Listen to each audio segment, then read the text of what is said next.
మళ్ళీ ఎందుకు రాబోతున్నాడు? ఎందుకు రావాలండి యేసయ్య? ఒకసారి వచ్చిపోయా వెళ్ళిపోయాడు కదా. ఒకసారి వచ్చాడు, 33.5 సంవత్సరాలు భూమి మీద ఉన్నాడు, తన పని ముగించుకున్నాడు, మరి మళ్ళీ ఎందుకు వస్తున్నాడు యేసయ్య భూమి మీదకి? ఎందుకొరకు యేసయ్య భూమి మీదకి రావాలి? దేన్ని ఉద్దేశించి యేసయ్య భూమి మీదకి రావాలి? ఇప్పుడు అందరూ సార్వత్రిక సంఘం అంతా ఎదురు చూసేది దేని కొరకు? యేసయ్య రాకడ కొరకే కదండి.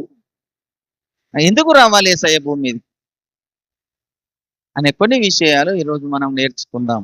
దేవునికి ఒక పాఠము నేర్చుకుందాము. మత్తయి సువార్త 24వ అధ్యాయము 30వ వచనాన్ని మూలవచనముగా చదువుకుందాము. అప్పుడు మనుష్య కుమారుని సూచన ఆకాశమందు కనబడును. అప్పుడు మనుష్య కుమారుడు ప్రభావముతోను మహామహిమతోను ఆకాశ మేఘారూఢుడై వచ్చుట చూసి భూమి మీదనున్న సకల గోత్రముల వారు రొమ్ము కొట్టుకొందురు.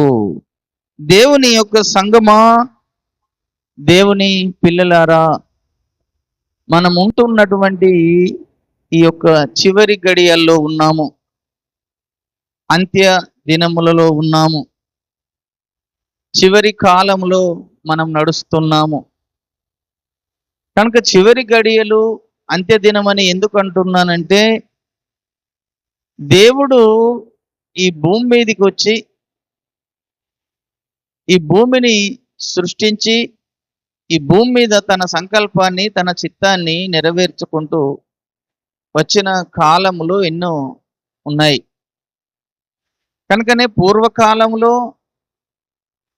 అనేక మంది భక్తుల ద్వారా దేవుడు అనేక విషయాలు ప్రజలకు తెలియజేస్తూ వచ్చాడు.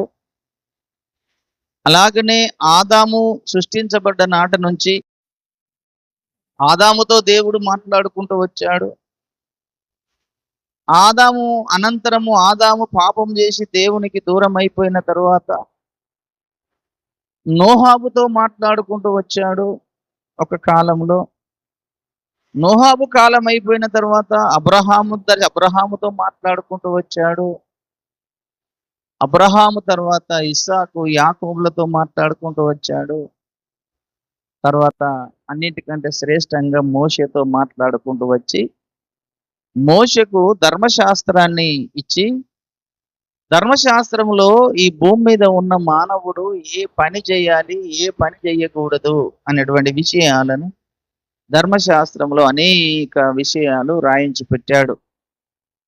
అంతేకాకుండా మనుషులందరూ కూడా దేవునికి విరోధముగా పాపము చేసినప్పుడు మానవ జాతి పాపాన్నంతటిని తీసివేసి పరిశుద్ధులుగా చేయాలని, దేవుని రాజ్యమునకు చేర్చాలని యేసు ప్రభు కూడా గత 2000 సంవత్సరాల క్రితము ఈ భూమి మీదకి మానవుడుగా వచ్చి మానవుడు చేసిన ప్రతి పాపముకు ఆయన శిక్ష భరించి ఆయన 33.5 సంవత్సరాలు భూమి మీద జీవించి ప్రజలకు అనేక విషయాలు తెలియజేశాడు. పరలోక రాజ్యంకు వెళ్ళే మార్గాన్ని చూయించాడు. నిత్య జీవం పొందే అటువంటి విధానాన్ని ప్రజలకు చూయించాడు. మానవునికి కావలసింది ఈ భూమిని విడిచిపెట్టిన తర్వాత నిత్య జీవం అనేది మనుషునికి అవసరము. రెండవది, దేవుని రాజ్యములో యుగ యుగాలు ఉండాలన్నటువంటి ఉద్దేశము దేవుని చిత్తమై ఉన్నది. కనుక ఎక్కువగా యేసు ప్రభు భూమి మీదకి వచ్చినప్పుడు బోధించిన బోధలో మీరందరూ నిత్య జీవం పొందండి, మీరందరూ పరలోక రాజ్యంను స్వతంత్రించుకోనండి, దేవుని రాజ్యంలో ఉండండి అని ఆయన ఎక్కువగా ఈ భూమి మీద బోధ చేసి ప్రజలకు దేవుని రాజ్యంను గురించి, నిత్య జీవమును గురించి తెలియజేశాడు. ఈరోజు మనకు నిత్య జీవము దొరికిందంటే యేసు ప్రభు యొక్క రక్తము, శరీరము మనకు దొరికింది కనుకనే నిత్య జీవం దొరికింది. దేవునికి స్తోత్రం కలుగునుగా. నా శరీరము తిని నా రక్తము తాగువాడే నిత్య జీవము కలవాడు అన్నాడు. అదే మనకు దొరకకపోతే నిత్య జీవము దొరికేది కాదు. యేసయ్య మీ భూమి మీదకి రాకపోతే యేసయ్య మనకు దొరికేవాడు కాదు. కనుక యేసు ప్రభు వచ్చాడు, 33.5 సంవత్సరాలు జీవించాడు. ఆయన ఈ భూమి మీద నుంచి మళ్ళీ సిలువలో చనిపోయాడు, సమాధి చేయబడ్డాడు. 3వ దినమున లేచి 40 దినములు అనేకులకు అగుపడుచు ఆ 40వ దినమున శిష్యులందరినీ ఒలీవ కొండకాడికి తీసుకెళ్లి వారి మీద చేతులుంచి వారందరూ చూచుండగానే ఆయన మేఘారూరుడై మేఘాల మీద పరలోకమునకు వెళ్ళిపోయాడు అన్నాడు. దేవునికి స్తోత్రం కలుగునుగా. యేసయ్య మేఘాల మీదనే వెళ్ళిపోయాడు, మేఘారూరుడుగానే పరలోకమునకు వెళ్ళిపోయాడు. మళ్ళీ తిరిగి ఆయన అంత్య దినములో చివరి దినాలలో మళ్ళీ భూమి మీదకి రావడానికి మేఘాల మీదనే వస్తాడు అన్నాడు. దేవునికి స్తోత్రం కలుగునుగాక. ఇది అందుకే ఆయన ముందుగానే ఈ భూమి మీద ఉండగానే ఈ మాట చెప్పాడు. మనం చదువుకున్న వచన భాగములో, అప్పుడు మనుష్య కుమారుని సూచన ఆకాశమందు కనబడును, అప్పుడు మనుష్య కుమారుడు ప్రభావముతోను మహామహిమతోను ఆకాశ మేఘారూరుడై వచ్చుట చూసి భూమి మీద ఉన్న సకల గోత్రముల వారు రొమ్ము కొట్టుకొందురు అన్నాడు. యేసయ్య భూమి మీద నుంచి ఏ విధంగా వెళ్ళిపోయాడు పరలోకానికి అంటే మేఘముల మీదనే కొనిపోబడ్డాడు. ఆ వచన భాగం కూడా చూడండి. అపోస్తుల కార్యం 1వ అధ్యాయం 9వ వచనములో, అపోస్తుల కార్యము 1వ అధ్యాయము 9వ వచనాన్ని మీరు ఇప్పుడు తీసినట్టయితే ఆయన ఏ విధంగా పరలోకమునకు వెళ్ళిపోయాడో అక్కడ రాయబడి ఉంది. ఈ మాటలు చెప్పి చూడండి, ఈ మాటలు చెప్పి వారు చూచుచుండగా ఆయన ఆరోహణమాయెను. అప్పుడు వారి కన్నులకు కనబడకుండా ఒక మేఘము ఆయనను కొనిపోయెను. ఆయన వెళ్ళుచుండగా వారు ఆకాశం వైపు తేరి చూచుచుండిరి. ఇదిగో తెల్లని వస్త్రములు ధరించుకొనిన 2 మనుషులు వారి యొద్ద నిలిచి, గలిలయ మనుషులారా, మీరెందుకు నిలిచి ఆకాశం వైపు చూచుచున్నారు? మీ యొద్ద నుండి పరలోకమునకు చేర్చుకోబడిన ఈ యేసే ఏ రీతిగా పరలోకమునకు వెళ్ళుట మీరు చూసితిరో ఆ రీతిగానే ఆయన తిరిగి వచ్చునని వారితో చెప్పిరి. దేవునికి స్తోత్రం కలుగునుగా. మీ మధ్య నుండి ఈ యేసు ప్రభు ఏ రీతిగా పరలోకమునకు మేఘాల మీద మీరు పోవుట చూస్తున్నారో మళ్ళీ తిరిగి ఆయన మేఘాల మీదనే వస్తాడు అన్న.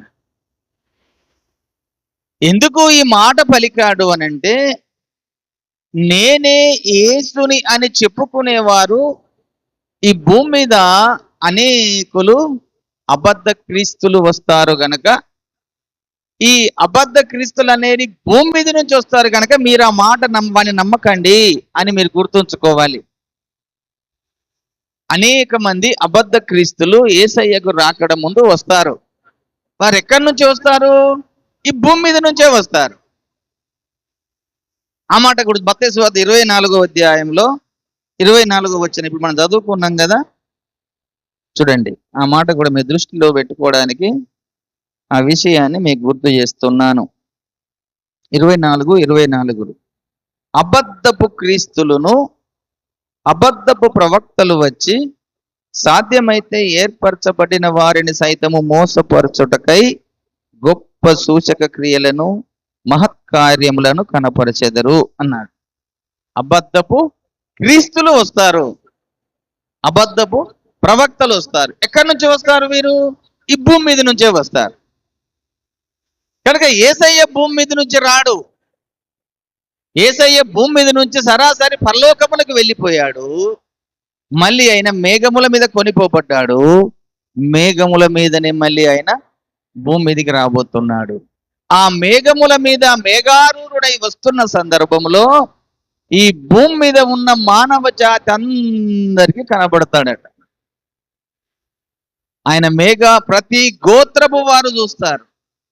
7 ఖండాలలోని ప్రజలందరూ కూడా యేసయ్య రాకడను గురించి చూస్తారు. ఆయనేమి రహస్యంగా రాడు యేసయ్య.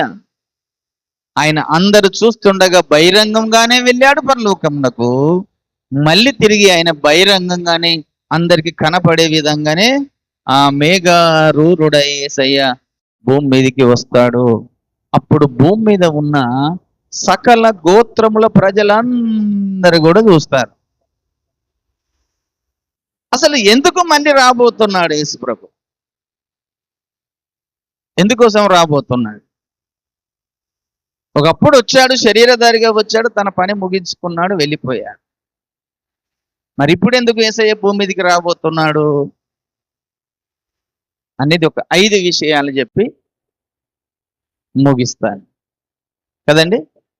ఎందుకు యేసయ్య రాబోతున్నాడు? ఒక 5 విషయాలు నేర్చుకుందాం, పాఠం నేర్చుకుందాం. ఒకప్పుడు యేసు ప్రభు వచ్చినది పాపుల కొరకు వచ్చాడు. యేసు ప్రభు 2000 సంవత్సరాల క్రితం వచ్చినప్పుడు కాలం ఎందుకోసం వచ్చాడు అంటే పాపుల కొరకు వచ్చాడు. ఇప్పుడు ఎందుకు వస్తున్నాడంటే నీతిమంతుల కొరకు వస్తున్నాడు. రాసుకోండి అవసరమైతే. దేవునికి స్తోత్రం కలుగును. యేసయ్య ఇప్పుడు నీతిమంతుల కొరకు రాబోతున్నాడు. చూడండి, ఆయన చెప్పిన మాటనే యేసయ్య చెప్పిన మాటనే మనం గుర్తు చేసుకుందాం. మత్తయి సువార్త 9వ అధ్యాయం 13వ వచనంలో ఆయనే ఆ మాట చెప్పాడు. చూడండి, మత్తయి సువార్త 9వ అధ్యాయము 13వ వచనంలో యేసు ప్రభు ఈ లోకములో ఉండగా ఈ మాట చెప్పాడు. అయితే నేను పాపులను పిలువ వచ్చి తిని గాని నీతిమంతులను పిలువ రాలేదు అన్నాడు. కనుక కనికరమునే కోరుచున్నాను గాని బలిని కోరువాడను కాను. ఆయన అప్పుడు వచ్చిన మాట ఎందుకు? నేను పాపుల కొరకే వచ్చాను మొదటిసారిగా, నీతిమంతుల కొరకు రాలేదు అన్నాడు అప్పుడు ఆయన. ఇప్పుడు ఆయన వస్తున్నది మాత్రము నీతిమంతుల కొరకు వస్తున్నాడు. దేవునికి స్తోత్రం కలుగును. ఆ భూమి మీద ఉన్నటువంటి తన ప్రజలు నీతిమంతులు ఎంతమంది ఉన్నారో వారందరినీ ఆయన ఒక గుంపుగా పోగు చేయడం కొరకు తన దూతలను ముందుగానే పంపుతున్నాడట. తన దూతలు వచ్చి ఆ యొక్క నీతిమంతులందరినీ ఒక గుంపు తయారు చేస్తాడు. నీతిమంతుల కొరకు యేసయ్య భూమి మీదికి రాబోతున్నాడు. మొదటి కారణం గుర్తుంచుకోనండి. ఇప్పుడు చదువుకున్న మూల వచనంలోనే ఆ కింది వచనం 31 చదువుతున్నాను చూడండి.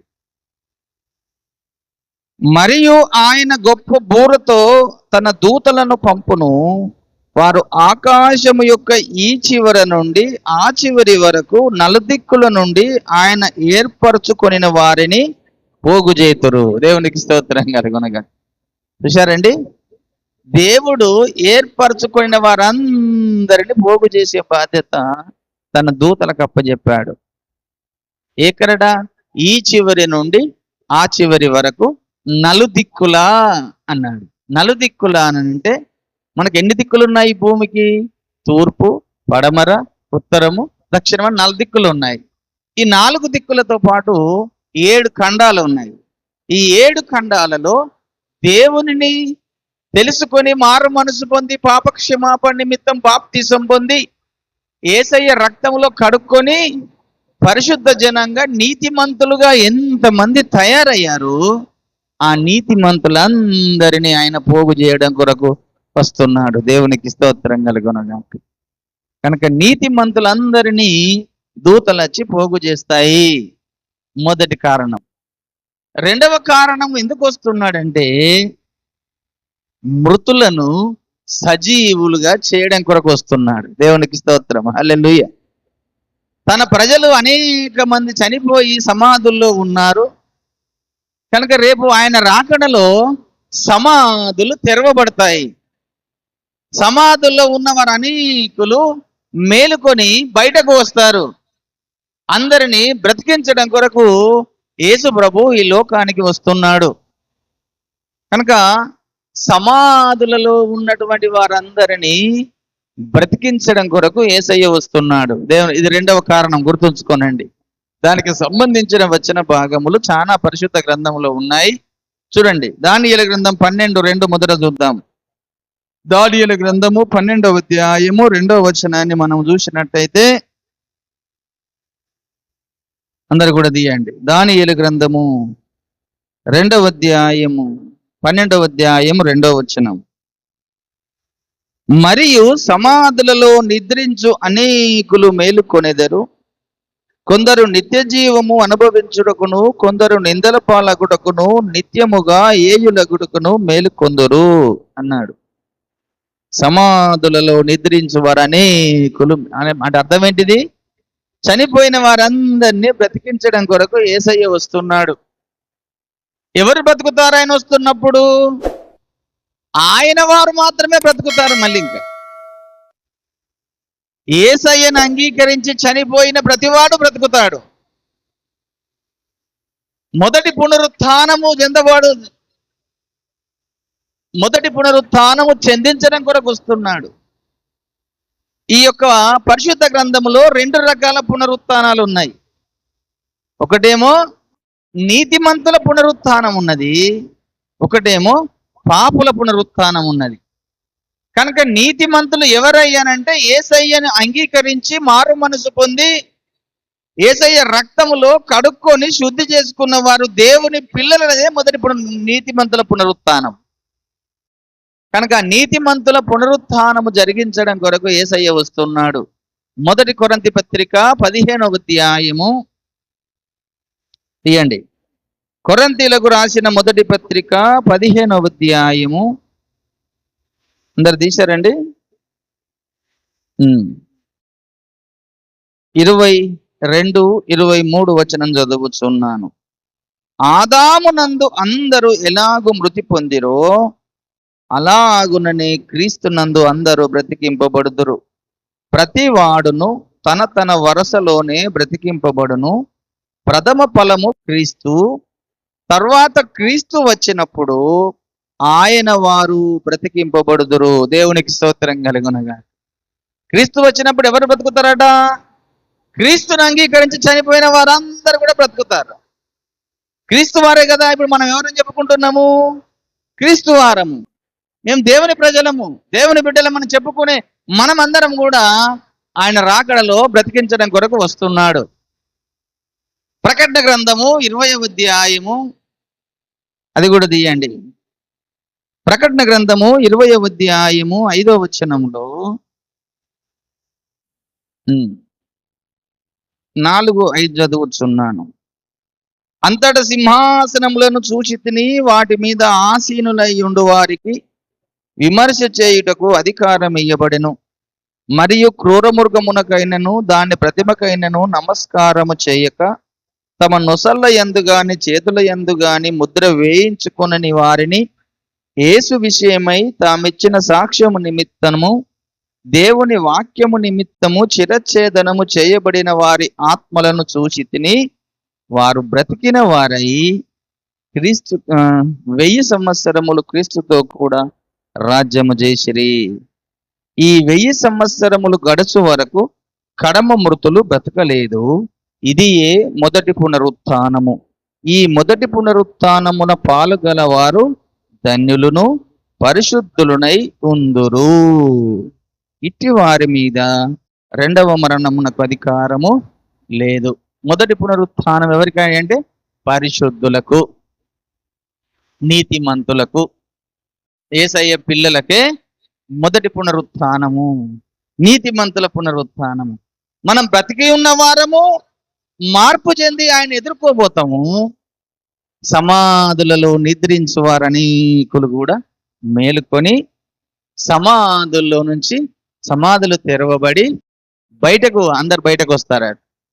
ఇప్పుడు చనిపోయిన వారు అందరు ఉన్నారు కదా, యేసయ్యని అంగీకరించి చనిపోయిన అందరూ సమాధుల్లో ఉన్నారు కదా.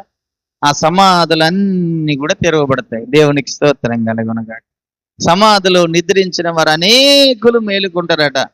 ఆయన శబ్దము విని, ఆయన బూర శబ్దము విని యేసయ్య వచ్చేటప్పుడు కడబూర మోగుతుంది, ఒకటి 7వ బూర మోగుతుంది.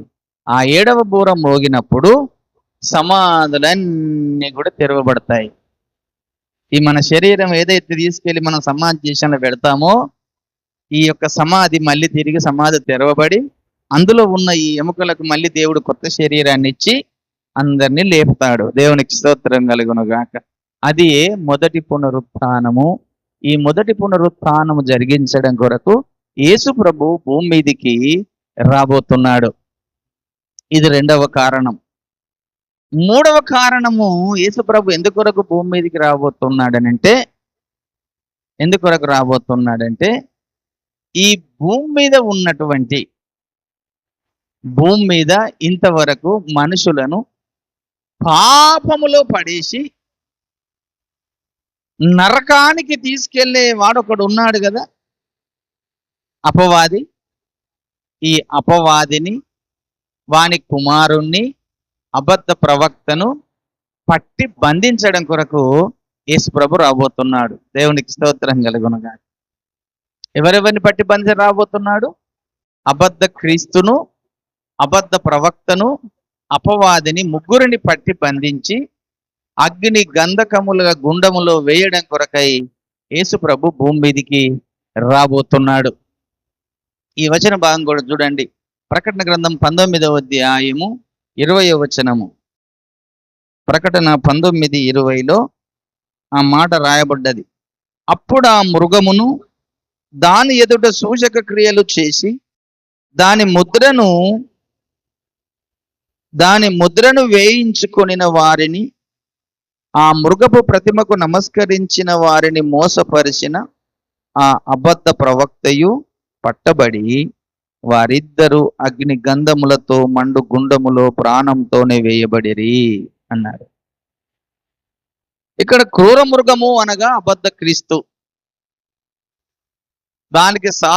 వానికి సహకారిగా ఉన్నది అబద్ధ ప్రవక్త. వీరిద్దరు వచ్చి 3.5 సంవత్సరాలు ప్రపంచం అధికారం చేసి దేవుని పిల్లలందరినీ మళ్ళీ పాపము నుంచి విడిపించబడి పరిశుద్ధంగా జీవిస్తున్న మనలను మళ్ళీ పాపములో పడేయడం కొరకు వాడు తీసుకొచ్చి పెట్టే 666 ముద్ర వేయించుకోమని, వాడు పెట్టే ప్రతిమకు నమస్కారం చేయమని ప్రజలను బలవంతం చేసి వారిని కొట్టుతారు, వారిని చంపుతారు. కనుక మీరు ఆ దేవుని పిల్లలని బలవంత పెట్టి వాని ముద్ర వేయించుకోవడానికి, వాడు పెట్టిన ప్రతిమకు నమస్కారము చేయమని బలవంతం చేస్తూ దేవుని పిల్లలని హింస చేస్తాడు. హింస చేస్తుంటే అప్పుడు ప్రభువు చూసి, నా పిల్లలను నువ్వు బలవంతంగా నరకానికి తీసుకెళ్తున్నావని వాని భూమి మీద లేకుండా చేయడం కొరకు వానిని ఆ అగ్ని గంధకముల గుండములో వేయడానికి కొరకు యేసయ్య ఈ భూమి మీదకి వచ్చి వానిని, అబద్ధ క్రీస్తును, అబద్ధ ప్రవక్తను పట్టి అగ్ని గంధకముల గుండములో ప్రాణంతోనే వేయడం కొరకు యేసయ్య రాబోతున్నాడు. దేవునికి స్తోత్రం కలుగునుగాక. కనుక యేసు ప్రభు రావడానికి ముఖ్య కారణాలు ఇవి, ఎందుకు వస్తున్నాడు అనేది. అందుకనే లేఖనాల్లో ముందే దేవుడు రాయించి పెట్టాడు. మొదటిసారి వచ్చేటప్పుడు లేఖనాల్లో అనేక విషయాలు రాసి పెట్టాడు. రెండవసారి రాబోతున్నప్పుడు కూడా ముందుగానే లేఖనాల్లో యేసయ్య రాయించి పెట్టాడు. మొదటి తెస్సలోనిక పత్రిక ఒకసారి చూడండి, 2వ అధ్యాయము. తెస్సలోనిక రాసిన 2వ పత్రిక 2వ అధ్యాయంలో వాణ్ణి ఏ విధంగా పట్టి పోతున్నాడో చూడండి.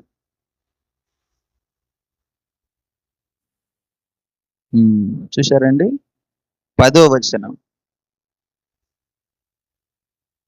లేక 9 నుంచి చదువుతున్నాను. నశించుచున్న వారు తాము రక్షింపబడుటకై సత్య విషయమైన ప్రేమను అవలంబింపక పోయిరి గనుక వారి రాక అబద్ధ విషయమైన సమస్త బలముతోనూ నానా విధములైన సూచక క్రియలతోనూ మహత్కార్యములతోనూ దుర్నీతి పుట్టించు సమస్త మోసముతోనూ నశించుచున్న వారిలో సాతాను కనపరచు బలమును అనుసరించి ఉండును.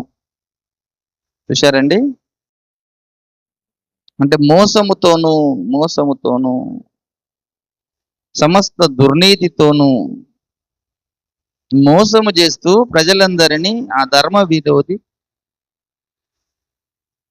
ఇలా చేస్తున్నప్పుడు యేసయ్య వచ్చి ఆ మోసము నుంచి విడిపించి తన ప్రజలను కాపాడుకున్న కొరకు ఆయన వస్తాడు. 8వ వచనం. అప్పుడు ఆ ధర్మ విరోధి బయలుపరచబడును. ప్రభువైన యేసు తన నోటి ఊపిరి చేత వానిని సంహరించి తన ఆగమన ప్రకాశము చేత నాశనము చేయును. దేవునికి స్తోత్రము. నోటి ఊపిరి చేత వాని నాశనం చేసి ఆగమనము చేత వానిని నశింపజేస్తాడు. అంటే అగ్ని గంధకముల గుండంలోకి వాని ప్రాణంతోనే వేస్తాడట. అందుకొరకు యేసయ్య భూమి మీదికి రాబోతున్నాడు. అర్థమవుతుందండి? 3వ పాయింట్ ఇది. 4వ పాయింట్ ఏంటిదంటే, దేవుని ప్రజలైన మనందరికీ ఆయన మనకు బహుమానాలు ఇయ్యడం కొరకు రాబోతున్నాడు. జీతములు ఇయ్యడం కొరకు రాబోతున్నాడు. ఈ భూమి మీద ఆదాము మొదలుకొని దేవుని పిల్లలుగా ఉండి దేవుని పనిని ఎవరెవరు ఎంత చేశారో, యేసయ్య పని ఎంతగా చేసి వారు యేసయ్య కొరకు జీవించారో, కష్టపడ్డారో, పని చేశారో, వారందరికీ ప్రభువు జీతము ఇయ్యడము కొరకు రాబోతున్నాడు. దేవునికి స్తోత్రం కలుగునుగా. ఆ వచన భాగము చూడండి. ప్రకటన గ్రంథము 11వ అధ్యాయము. అందరిది ప్రకటన గ్రంథము 11వ అధ్యాయము 15వ వచనాన్ని మనం ఒకసారి చూద్దాం. 7వ దూత బూరబూదినప్పుడు పరలోకములో గొప్ప శబ్దములు పుట్టెను. ఆ శబ్దములు ఈ లోక రాజ్యమును, మన ప్రభువు రాజ్యమును, ఆయన క్రీస్తు రాజ్యమును ఆయన యుగ యుగముల వరకు ఏలుననెను. అంతట దేవుని ఎదుట సింహాసనాసీనులగు ఆ 24 పెద్దలు సాష్టాంగపడి దేవునికి నమస్కారము చేసి, వర్తమాన భూత భవిష్యత్ కాలంలో ఉండు దేవుడవైన ప్రభువా, సర్వాధికారి, నీవు నీ మహాబలమును స్వీకరించి ఏలుచున్నావు గనుక మేము నీకు కృతజ్ఞతాస్తుతులు చెల్లించుచున్నాము. జనములు కోపగించినందున నీకు కోపము వచ్చెను.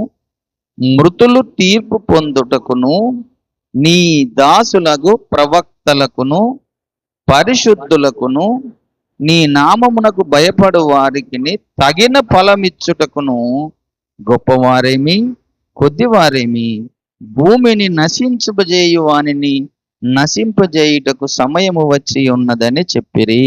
దేవునికి స్తోత్రం కలుగునుగా. ఇక్కడ చూడండి ఎంత అద్భుతమైన మాట చెప్పాడు. నీ దాసులకు ప్రవక్తలకును నీ నామమునకు భయపడు వారందరికీ తగిన ఫలము, బహుమానము ఇయ్యడం కొరకు వస్తున్నాడు. తర్వాత కిందొక అద్భుతమైన మాట చెప్పి, భూమిని నశింపజేసిన వానిని నశింపజేయుటకు వస్తున్నాడట. దేవునికి స్తోత్రం కలుగును. ఈ భూమిని నశింపజేసిన వాడెవడు? అపవాది. ఈ అపవాదిని నశింపజేయుటకు వస్తున్నాడు. మళ్ళీ దేవుడేమో మొదటి మానవుడైన ఆదాము అవ్వలను ప్రేమించి వారికి చక్కటి ఆశీర్వదించి భూమిని నిండించి లోపరుచుకోమని, దీన్ని ఏలుకోమని చెప్తే, ఆ ఆదాము అవ్వ చేతిలో ఉన్న అధికారాన్ని తీసుకొని వాడు భూమిని అంతా నశింపజేశాడు, పాపముతో నింపేశాడు. ప్రజలని పూర్తి పాపములో నింపేశాడు, ప్రేమలు లేకుండా చేశాడు, ద్వేషాలు పెంచాడు, కోపాలు పెంచాడు. దేవునికి చెందవలసిన ఆరాధన దేవునికి చెందకుండా వానికి చెందే విధంగా ఈ భూమి మీద రకరకాల విగ్రహారాధన చేయించడానికి కారణమయ్యాడు. వానికే నమస్కారం చేసే విధంగా భూమి మీద ఉన్న మానవ జాతి అంతటిని నశింపజేయడానికి కారణమైందట వాడు. కనుకనే వాణ్ణి నశింపజేయడం కొరకు వస్తున్నాడు అన్నాడు. మరి అందుకనే ప్రకటన గ్రంథం 20వ అధ్యాయంలో ఆ మాట చెప్పుతున్నాడు. చూడండి ఒకసారి. ప్రకటన గ్రంథం 20వ అధ్యాయంలో వాణ్ణి పట్టి, అపవాదిని పట్టి 1000 సంవత్సరములు అగ్ని గంధకముల గుండములో పడేయడానికి రాబోతున్నాడు. 22లో చూస్తున్నాను. అతడు ఆది సర్పమును అనగా అపవాదియు సాతానును అను ఆ మహాఘట సర్పమును పట్టుకొని 1000 సంవత్సరములు వాణ్ణి బంధించి అగాధములో పడవేసి ఆ 1000 సంవత్సరములు గడుచు వరకు ఇక జనములను మోసపరచకుండానట్టు అగాధమును మూసివేసి దానికి ముద్ర వేసెను. చూశాడండి, అటు పిమ్మడవాడు కొంచెము కాలము విడిచిపెట్టవలెను అన్నాడు. ఇక్కడ మళ్ళీ దానికి మళ్ళీ ఫుల్ స్టాప్ చేశాడు.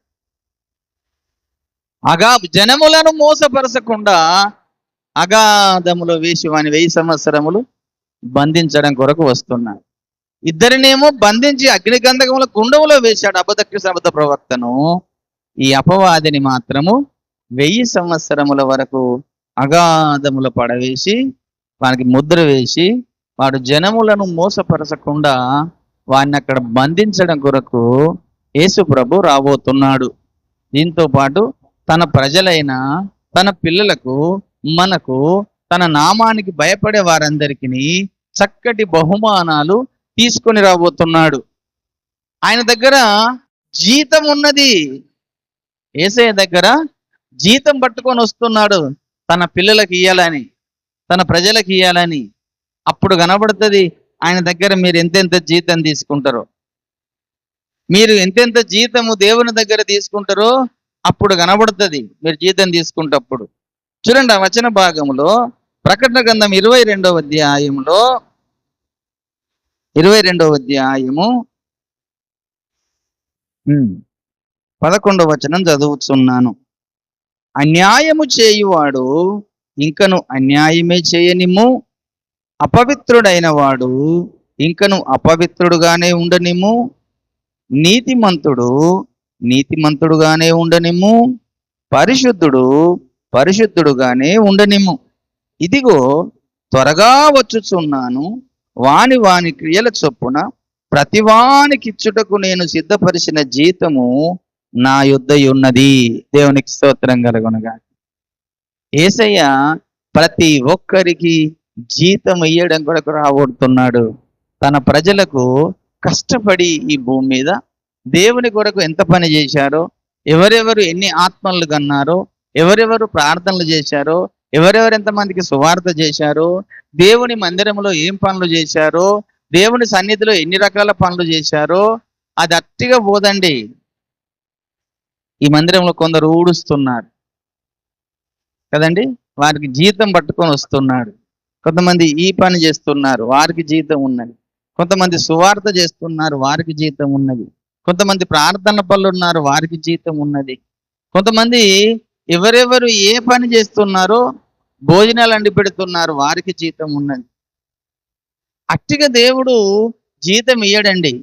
నువ్వు దేవుని మందిరములో, దేవుని సన్నిధిలో, దేవుని కొరకు నువ్వు ఎంత పని చేస్తావో నీ పనికి తగ్గట్టు జీతము యేసయ్య పట్టుకొని రాబోతున్నాడు. అయ్యో యేసయ్య, నీ దగ్గర నాకు జీతం లేదనంటే అవతలిగివో, నువ్వు నా మందిరంలో ఏం పని చేశావు, నా కొరకు నువ్వు భూమి మీద ఏం పని చేశావు, ఏదో రక్షించబడ్డావు, అట్టిగానే సప్పుడేక ఉన్నావు, కూర్చుంటున్నావు, పోతున్నావు, నా మందిరం నువ్వు ఏం పని చేశావు అని ఆడ అడుగుతాడు అప్పుడు. ఎందుకంటే లెక్క మనం చేసే ప్రతి పని అక్కడ రాసుకుంటున్నాను చెప్పాడు కదా దేవుడు. మనం చేస్తున్న ప్రతి పని మన క్రియల గ్రంథంలో రాయబడుతుంది. మనం చేసిన ప్రతి క్రియ రాయబడుతుంది. నువ్వు ఎంతమందికి సువార్త చెప్పావో ఆ సువార్తకు తగ్గట్ట జీతం ఇస్తుంది. నువ్వెంతమందికి దేవుని యొక్క పని మందిరానికి తీసుకొచ్చావో అది లెక్కలోకి వస్తుంది. సువార్త లెక్కలోకి వస్తుంది. తర్వాత పరిచర్య చేసిన లెక్కలోకి వస్తుంది. నువ్వు దేవుని కొరకు ఏ పని చేస్తావో నీ పనికి తగ్గట్టు జీతము ప్రభు పట్టుకొని వచ్చి ప్రతి ఒక్కరికి జీతం ఇస్తుంది. దేవునికి స్తోత్రం కలుగును. అప్పుడు ఆ జీతం తక్కువ తీసుకుంటే మంచిదా, ఎక్కువ తీసుకుంటే మంచిది? మీరే ఆలోచించుకోనండి. ఇప్పుడు నేను ఉదాహరణకు పని చేస్తున్నాను, నా తోటి వాళ్ళకి నాకు చాలా తక్కువ జీతం వస్తుంది. నేను అప్పుడు చాలా బాధపడతాను ఈ యొక్క చూసుకుంటే. ఎందుకంటే వాళ్ళ చిట్టి నా చిట్టి చూసుకుంటే చాలా తక్కువ బాధపడతా, అయినా సంతోషపడతా. ఈ జీతం నాకెందుకు, రేపు అక్కడ నాకు మస్తు జీతం ఉన్నది అనుకుంటా. దేవునికి స్తోత్రం కలుగునగా. ఈ జీతం 4 రోజులు ఉండే జీతమే ఈ భూమి మీద పనిచేసినందుకు. కానీ నా జీతం రేపు పరలోకంలో ఎంతో అద్భుతంగా దేవుడు ఇచ్చినప్పుడు అప్పుడు నేను సంతోషం ఆనందంతో సంతోషపడతాను. అది నాకు యుగ యుగాలు ఉండే జీతము. ఇది 4 రోజులు ఉండే జీతం. ఇది 4 రోజులు అట్లా వస్తుంది, ఇట్లా పోతుంది. కానీ నా దేవుడు నాకు జీతం ఇచ్చిన రోజు నేను చూసుకుంటే ఆ ఆనందం, ఆ సంతోషం నాకు ఎంతో ఆనందాన్ని ఇస్తుంది. నా కొరకు దేవుడు చాలా జీతము నా గురించి దేవుని దగ్గర ఉన్నాయి. అది నాకు తెలుసు. నేను దాని కొరకు పరిగెడుతున్నాను, దాని కొరకు నేను పని చేస్తున్నాను. ఎక్కడెక్కడికి ఎన్ని ప్రాంతాలకు వెళ్ళి ఏ ప్రాంతాలకు ఎంత వాక్యం చెప్తున్నాను, ఏం నేర్పిస్తున్నాను, అదంతా దాని తగ్గట్టు నా ప్రయాణం, రావడం, పోవడము అన్ని రకాలుగా ఆయన చూస్తున్నాడు కదా. ఆయన పని ఏ చిన్న పని చేసినా ఆయన జీతం ఇస్తానన్నాడు కదా. నా నామముడ గ్లాసెడు మంచి నీళ్ళు ఇస్తే దాని ప్రతిఫలం పోగొట్టుకున్నాడు కదా యేసయ్య. నువ్వు ఎంతమందికి మంచి నీళ్ళు ఇస్తున్నావు?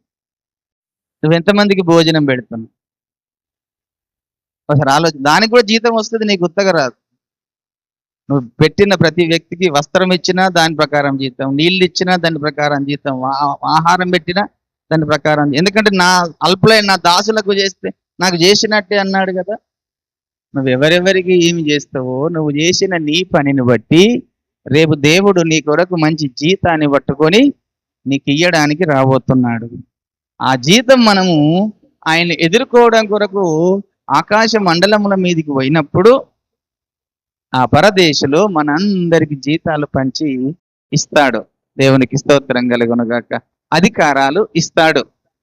ఆయన ఎవ్వరికి విడిచిపెట్టాడండి, తన పిల్లలను ఎవ్వరిని విడిచిపెట్టాడు.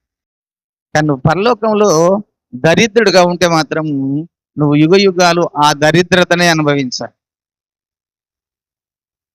పరలోకంలో నీకు జీతం లేకపోతే ఆ దరిద్రుడుగా ఉంటే యుగ యుగాలు నువ్వు దరిద్రుడుగానే ఉండాలి. కనుక దేవుని పని కొరకు నువ్వెంత ఖర్చు పెడతావో అంతగా దేవుని దగ్గర జమ అవుతుంది. కనుకనే యేసయ్య మాట చెప్పాడు, పరలోకములో మీ ధనమును అధికము చేసుకోండి అన్నాడు. మత్తయి సువార్త 6:20. ఆ పరలోకములో నీ ధనం అధికం చేసుకో. అది యుగ యుగాలు నువ్వు ధనవంతుడుగా ఉంటావు అక్కడ. కానీ ఆ పరలోకంలో నీకు ధనము లేకపోతే నువ్వు నిన్ను చూసి పరలోకంలో యుగ యుగాలు నువ్వు అదే స్థితిగా నువ్వు మారవు ఇంకా. కనుక పరలోకంలో నీవు ధనం ఎక్కువగా సమకూర్చడానికి, జీతం పొందుకోవడానికి ఈ భూమి మీద మన భక్తి జీవితాన్ని కొనసాగించుకోనండి దేవుని పిల్లలు. దేవుని మాటల ప్రకారము, దేవుని వాక్య ప్రకారము నడుచుకునే వారంగా ఉండాలి. యేసయ్య ఉత్తగొత్తలేడండి. ఇప్పుడు మనందరికీ తగిన బహుమానాలు చేతబట్టుకొని వస్తున్నాడు తన పిల్లలకు. నీ కొరకు ఎంత బహుమానం ఉన్నదో, నువ్వెంత పని చేశావో యేసయ్య కొరకు, దానికి తగ్గ బహుమానం నీకు యేసయ్య తీసుకొని రాబోతున్నాడు. అప్పుడు అనేకుల ముందు పిలిచి, కదా నా కుమారుడా, నా కొరకు నువ్వు గిన్ని ఆత్మలకు సువార్త చెప్పావు, ఇదిగో నీ కిరీటం. గిన్ని ఆత్మలు రక్షించావు, ఇదిగో నీ కిరీటం. ఇదిగో నువ్వు నా మందిలోకి ఇంత పని చేసావు, ఇదిగో నీ జీతం అని ఇస్తుంటే, అప్పుడు ఏమి పొందని వాళ్ళకి ఎలా ఉంటుందంటే తలకాయలు కిందికి వేసుకోవాల్సింది. దేవుని పని కొరకు, దేవుని మందిరం కొరకు ఏమి ఖర్చు పెట్టని వాళ్ళు, ఏమి పని చేయని వాళ్ళు పరలోకంలో జీతం ఎలా సంపాదించుకుంటారండి? సంపాదించుకుంటావా జీతం? నువ్వు జీతం ఉంటుందా నీకు?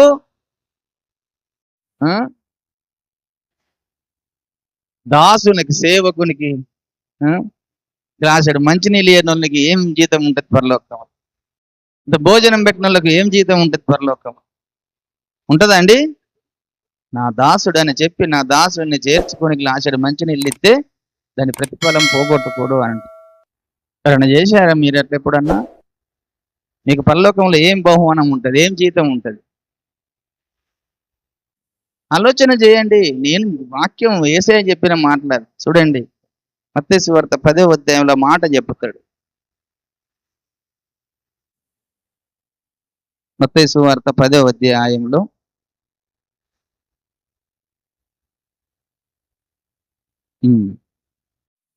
40వ వచనం, మిమ్మును చేర్చుకొనువాడు నన్ను చేర్చుకొనును, నన్ను చేర్చుకొనువాడు నన్ను పంపిన వానిని చేర్చుకొనును, ప్రవక్త అని ప్రవక్తను చేర్చుకొనువాడు ప్రవక్త ఫలము పొందును, నీతిమంతుడని నీతిమంతుని చేర్చుకునివాడు నీతిమంతుని ఫలము పొందును. మరియు శిష్యుడని ఎవడు ఈ చిన్నవారిలో ఒకనికి గిన్నెడు చన్నీళ్లు మాత్రము తాగనిచ్చునో వాడు తన ఫలము పోగొట్టుకోడని నిశ్చయముగా మీతో చెప్పుచున్నాను అన్నాడు. దేవునికి స్తోత్రం కలుగు. గ్లాసుడు మంచినీళ్ళు ఎవరికన్నా ఇచ్చావా నువ్వు నీ చేతులతోని? ఎప్పుడైనా ఇంత అన్నం పెట్టావా నీ చేతులతోని ఎవరికన్నా? నీకు పరలోకంలో ఏం బహుమానం ఉంటుంది, ఏమి జీతం ఉంటుంది? ఆయన దగ్గరికి పోయినప్పుడు నీ ఫలమే భూమి మీద ఏమి దేవుని కనబడకపోతే నీకు ఏం జీతం పొందుకుంటావు నీవు? ఇప్పుడేమి ఇక్కడ నాకు వేలు కావాలి, నాకు వందలు కావాలి, లక్షలు కావాలి, కోటి కానీ పరిగెడుతున్నవే. ఇది ఏం చేసుకుంటావు నువ్వు? లక్షలు ఉన్నా కోట్లు ఉన్నా ఇది 4 రోజులు నువ్వు పోతే వెళ్ళిపోతుంది నీతోటి. కానీ పరలోకంలోకి ఏం ఎటు వెళ్ళిపోయేది లేదు కదా. యుగ యుగాలు అక్కడనే ఉండేది కదా. అక్కడ సంపాదించుకో. అక్కడ నీకు దేవుని దగ్గర మంచి జీతం సంపాదించుకో. యుగ యుగాలు ఉంటది. దేవుని పిల్లలారా గమనించండి. చాలా మంది వారికి పండిన పంటలో నుంచి యథార్థంగా తీసుకొచ్చి దశంభాగాలు అప్పచెప్పుతున్నారు దేవునికి. అప్పచెప్పని వారు ఎంతమంది ఉన్నారో మీకు తెలుసు. అది అనేకులకు ఆకలి తీర్చడానికి మనం ఉపయోగించుకుంటున్నాం. నీవు అప్పచెప్పకపోతే నీకు రేపు దేవుడు నీకేం జీతం ఇస్తాడు కదండి? చాలా మంది ఉన్నారు దేవుని వాక్యంకు లోబడకుండా ఉండేటువంటి వారు. జీతం వారికి ఏముంటుంది పరలోకంలో చెప్పండి ఒకసారి? జీతం ఉంటుందా ఏమన్నా? నాకు తెలుసు మన సంఘంలో ఎంతమంది కూడా జీతం దాచుకున్నారో నాకు తెలుసు. వారికి చాలా జీతం పరలోకంలో ఉంది. ఎవరికి లేదో కూడా నాకు తెలుసు.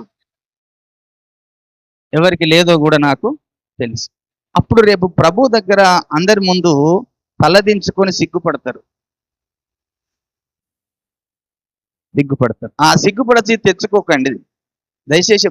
అసలు తెచ్చుకోకండి. మీరు చక్కగా దేవునికి రాకడ దగ్గర అవుతుంది కనుక దేవుని పని ఎంత చేస్తారో అంత జీతము మీకు ప్రభువు చేత పట్టుకొని వచ్చినప్పుడు మీకు సిద్ధపరిచిన జీతము మీకు బహుమానంగా ఇస్తారు. దాన్ని పొందుకోవడం కొరకు నీ భక్తి జీవితంలో కొనసాగించుకోనండి. ఇంత పరిస్థితి ఇన్ని సంవత్సరాల పోటీ మీతో సేవ చేస్తున్నాను కదా వచ్చి, ఎప్పుడైనా మీరు ఇంత భోజనం తీసుకొచ్చి పెట్టారా? రేపు అడగడా దేవుడు? నా దాసుడు ఇంత ప్రయాసపడి వస్తున్నాడు మీ కొరకు, మీకు ఇంత వాక్యాన్ని బోధిస్తున్నాడు, మరి నా దాసుని ఆకలి ఎవరు మీరు చూసే బాధ్యత మీకు లేదా? పట్టించుకునే బాధ్యత మీకు లేదా? నేనేమంత దూరం నుంచి మీ కొరకు ప్రయాసపడి అయ్యో నా పిల్లలు ఏమైపోతారని వచ్చినప్పుడు మీరు ఏం చేస్తున్నారు? దేవుడు అడగడా మిమ్మల్ని? దేవుడు తప్పకుండా అడుగుతాడు. విడిచిపెట్టాడు, ఎవరిని కూడా విడిచిపెట్టాడు. అప్పుడు నువ్వు తల దించుకొని ఉండాలి ప్రభు దగ్గర.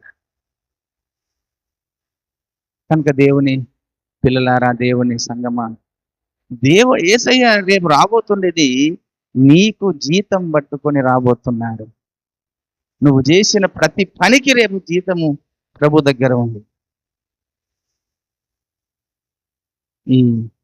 నాకు తెలుసు కమలమ్మకు మంచి జీతం ఉన్నాయి. ఆమె ఎన్నో ఆత్మలకు సువార్త చెప్పి సంఘం నడిపించి. శ్యామలక్కకు మంచి జీతం ఉంది. ఆమె చాలా కష్టపడి ఈ పరిచర్య ఆరంభమైన కాడ నుంచి ఎంతో పని చేసింది. నాకు పని చేసిన వారు తెలుసు, పని చేయని వారు తెలుసు. ఆ పని చేసేవారు కూడా సక్రమంగా పని చేయకుండా అక్రమంగా పని చేసిన వారు కూడా తెలుసు. కనుక ఏది ఏమైనప్పటికీ నేను ఉపవాసం ఉన్నప్పుడు అమ్మ రాయేశ్వరమ్మ ఎన్నోసార్లు రొట్టెలు పంపించింది. నాకు తెలుసు. నేను ప్రార్థన చేసిన దేవుడు చెప్పిన, అయ్యా నా ఆకలి ఎరిగిన దేవుడు అలనాడు కదా కాకులతో రొట్టెలు పంపించినట్టుగా ఆ బిడ్డని ప్రేరేపించి నా కొరకు ఆకలి చేసి పంపించావు ప్రభు అని ప్రార్థన. ఆ బిడ్డకు కూడా మంచి జీవితం ఉంది.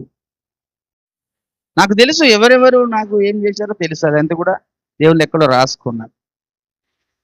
కనుక మీ కొరకు దేవుడు రేపు జీతం ఇచ్చేటప్పుడు మీరు తల దించుకునేటట్టు ఉండకండి. అక్కడ తలెత్తుకునే విధంగా ఉండండి.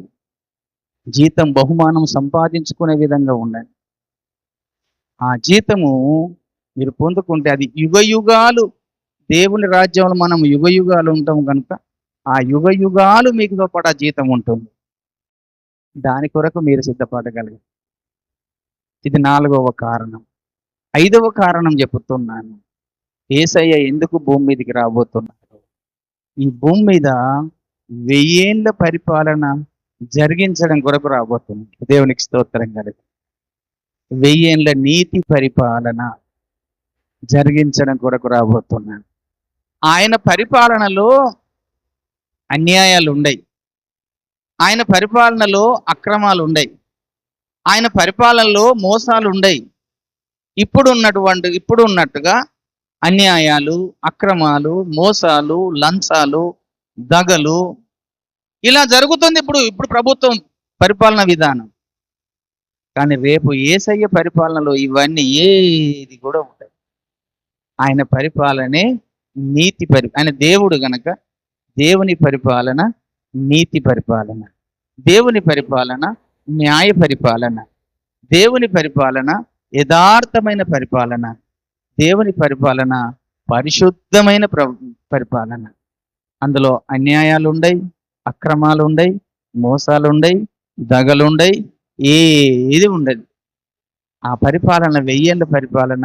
ఈ 6000 సంవత్సరాల మానవ జీవిత చరిత్రలో పరిపాలన విధానానికును యేసయ్య 1000 సంవత్సరాల పరిపాలన ఏమిటో ఈ భూమి మీద ఉన్న మానవ జాతి అంతా తెలుసుకోవాలని ఉద్దేశం కొద్దీ ఆయన భూమి మీదకి వచ్చి నీతి పరిపాలన, న్యాయ పరిపాలన జరిగించడం కొరకు 1000 ఏళ్ళు రాజ్య పరిపాలన చేయడం కొరకు వస్తున్నాడు అన్నాడు. దేవునికి స్తోత్రం కలుగునుగాక.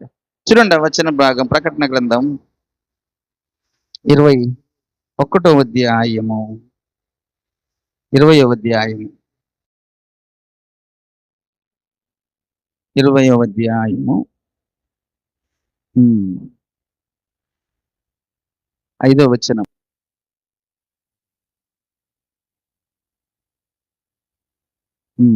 అంటే 4 ఎండింగ్ లో ఉంటుంది.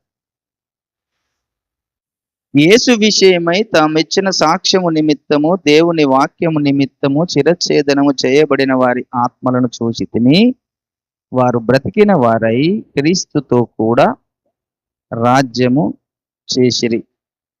1000 సంవత్సరములు క్రీస్తుతో కూడా రాజ్యము చేసిరి. ఆ 1000 సంవత్సరములు గడుచు వరకు కడమ మృతులు బ్రతకలేదు.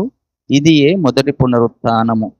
ఈ మొదటి పునరుత్థానమున పాలుగలవారు ధన్యులు, పరిశుద్ధులునై ఉందురు.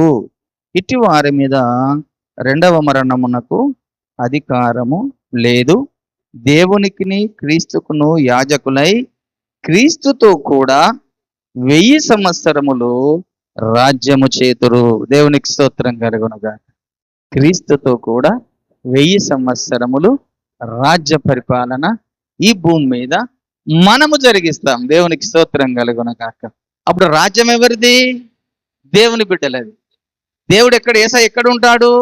యెరూషలేములో కూర్చొని ఉంటాడు. ఆయన సింహాసనం యెరూషలేమునే మీద రాజ్యం మీద కూర్చొని ఈ రాజ్య పరిపాలన భూమి మీద 7 ఖండాలలో ఆయన నీతి పరిపాలన, న్యాయ పరిపాలన జరిగిస్తాడు. కనుక ఈ యెరూషలేముని లేకుండా చేయాలని సాతానుడు ఎన్నో కుయుక్తులు కలిగి ఇప్పుడు యెరూషలేము మీద బాంబులేసి, యెరూషలేము మీద రకరకాలుగా చేసి యెరూషలేమును లేకుండా చేయాలని వాడు ఎన్నో ప్రయత్నాలు చేస్తున్నాడు. కానీ యెరూషలేమును దాని చుట్టూ దేవుని దూతల అగ్ని నిత్యము దేవుని దూతల కాపుదలగా ఉండి ఆ యెరూషలేముకు ఎలాంటి హాని జరగకుండా తన పట్టణాన్ని తన కాపాడుకుంటాడు. కనుక దేవుని సంగమా, దేవుని పిల్లలారా, చాలా జాగ్రత్త కలిగి ఉండండి. ఈ 5 కారణాలను బట్టి యేసయ్య భూమి మీదకి రాబోతున్నాడు. అతి త్వరలో యేసయ్య భూమి మీదకి వస్తున్నాడు. గనుక ఆ యేసయ్య రాకడ కొరకు నీవు నీతిమంతులుగా ఉండండి. పాపము ఏ మాత్రము అంటుకున్నదా నీకు జాగ్రత్త, నువ్వు విడువబడతావు, దేవుని రాజ్యమునకు వెళ్ళవు. ఎవరైతే నీతిమంతులుగా ఉంటారో, ఎవరైతే పరిశుద్ధులుగా ఉంటారో, ఎవరైతే దేవునికి వాక్య ప్రకారం జీవిస్తారో వారు మాత్రమే దేవునిది యేసయ్య వచ్చినప్పుడు ఆయన ఎదుర్కొనడానికి మనం కూడా ఆకాశ మండలముల మీద మేఘముల మీద కొనిపోబడతాము. అప్పుడు మళ్ళీ మనము ఆ మధ్యాకాశంలో దేవుని పరదేశులో దేవుని ఎదుర్కొని ఆయన మనకిచ్చే జీతమును పుచ్చుకొని వచ్చి భూమి మీద క్రీస్తుతో 1000 సంవత్సరములు రాజ్య పరిపాలన జరిగిస్తాము. అందుకొరకే యేసయ్య భూమి మీదకి రెండవసారి రాబోతున్నాడు. ఈ కొద్ది మాటలు దేవుడు దీవించును గాక. ప్రార్థన చేసుకుందాం.